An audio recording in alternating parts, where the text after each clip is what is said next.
Hi, I'm Brian Persons. I'm going to be 59 years old in December. Yeah, I was taken out in a bad car wreck when I was 34 years old, so I'm pretty fortunate that I got to see for that long, and I know a lot of stuff that I did before I was blind, and it just makes it a lot easier to adapt to things without vision.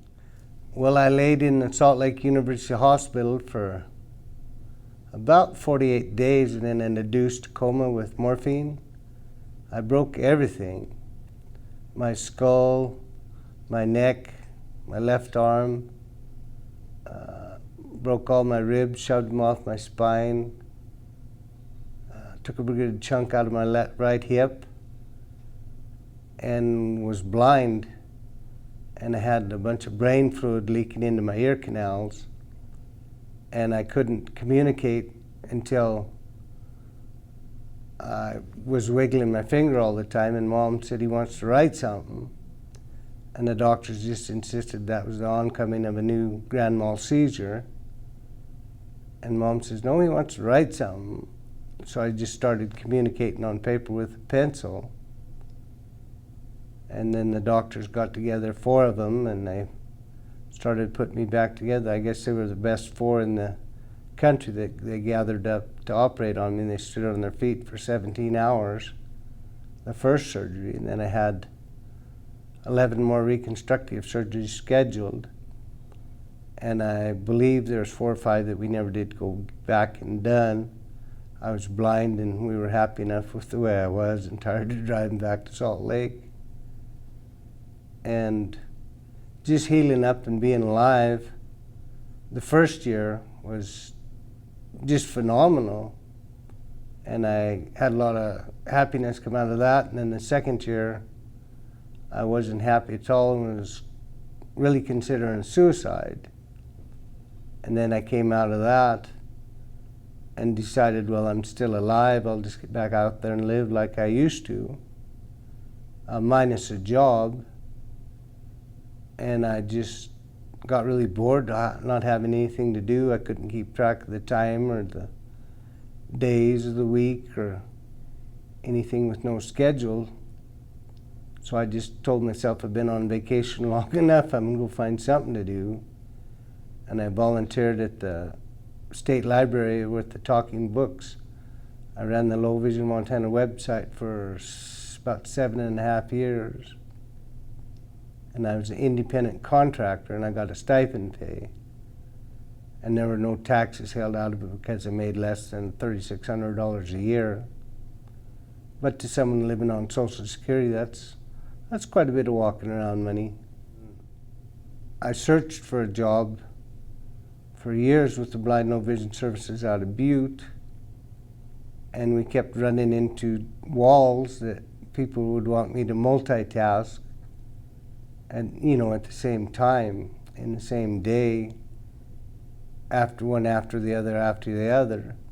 And that's just not something that a blind person could do.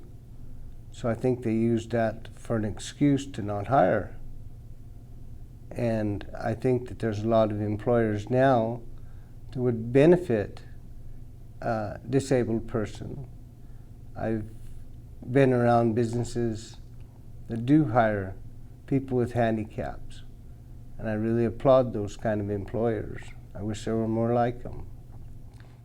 I worked for Jim Tucker after several years of looking for work. We finally found someone that would give me a chance, and I worked for him about a year at Jorgensen's Hotel, and Jim got a better offer and went to the Comfort Suites and worked for Town Pump, and I just followed Jim up there, and I got a $4 an hour raise. Went from minimum wage to $10 an hour. So I thought that was a pretty sweet deal. And I worked for Jim about 18 or 19 months, and then COVID hit, and I got laid off March 27th of 2020, and I get the chance to go back to work tomorrow, July 8th, and I'll get from 10 to 2, I'll get 4-hour shifts Monday, Wednesday, Friday.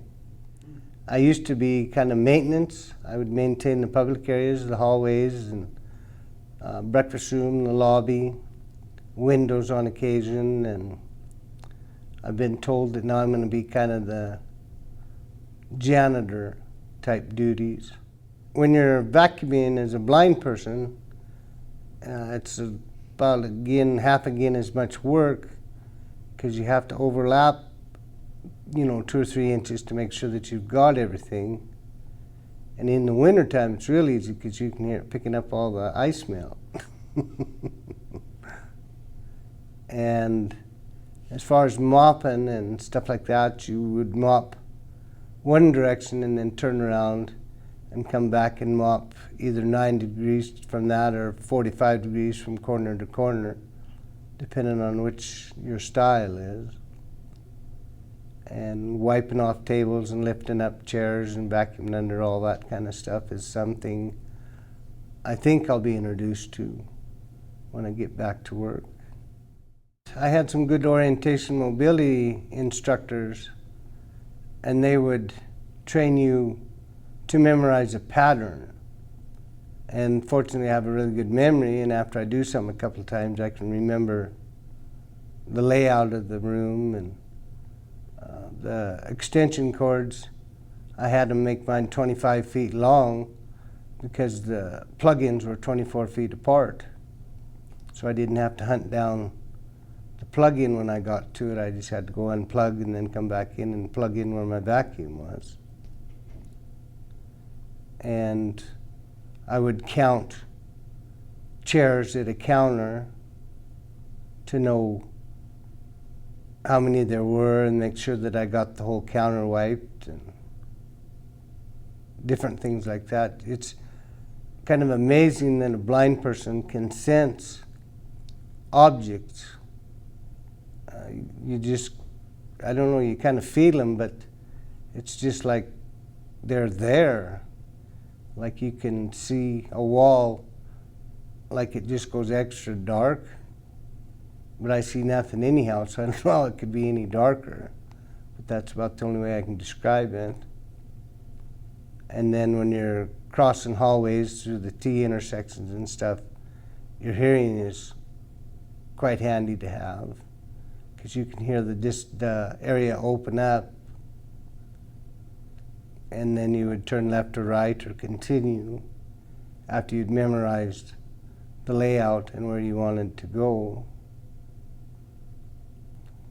And when I got to work at the Comfort Suites, after I had learned the place, the first thing I'd do is put my cane where I was going to finish the day, go around the building without my cane, because it's really cumbersome to carry it and try to work with it. God should have given blind people 3 hands, I think, so you could handle it. But everybody got a laugh out of that. Some of the guests would pick up my cane and take it to the front desk and say, "We found this, who does it belong to?" So then I had to go to the front desk and get my cane back, or they'd fold it out and put it back where it was. It's a really good crew of people there at the Comfort Suites that I got to work with, and it'd be a good chance to go back and work with some of them. But a lot of them went off to other jobs through the COVID pandemic, and I'll miss them. They were all good people. Well, I've only met 6 rude people in my life that wouldn't help me out. Everybody else has. And I get out just like a sighted person. A lot of people are really impressed by me and my abilities to get around, and I couldn't do it without nice people. And I've bumped into 6 people in all these years of 25 years that I've been blind, and I just says, they're deaf and mute. Stuck with the nice people that were helpful. And not only am I blind, I'm bipolar also. And I had a big fight in my life with the bipolar. You'd get to taking it and you'd feel normal and you'd quit, say, I don't need this stuff, I'm fine. And I did that for a long time. And I graduated from Warm Springs 5 times. And the last thing I told him was I need a diploma this time. He says, well, you just keep coming back. We enjoy you. You're like a breath of fresh air. I got papers to say I'm not crazy, so where's yours? I think that's a good thing to add to people that have that mental disability of bipolar, because there's a lot of them in the same situation as me that just fight it. And when you get to feeling like you don't need it, that just means the medication's working. Keep taking it. Well, anybody with a disability is still have some talent that the world can profit from. And I think that they should, just dig down and pull themselves up by the bootstraps and go do what they can do. And when they get to doing that, they'll find out that they can do other things.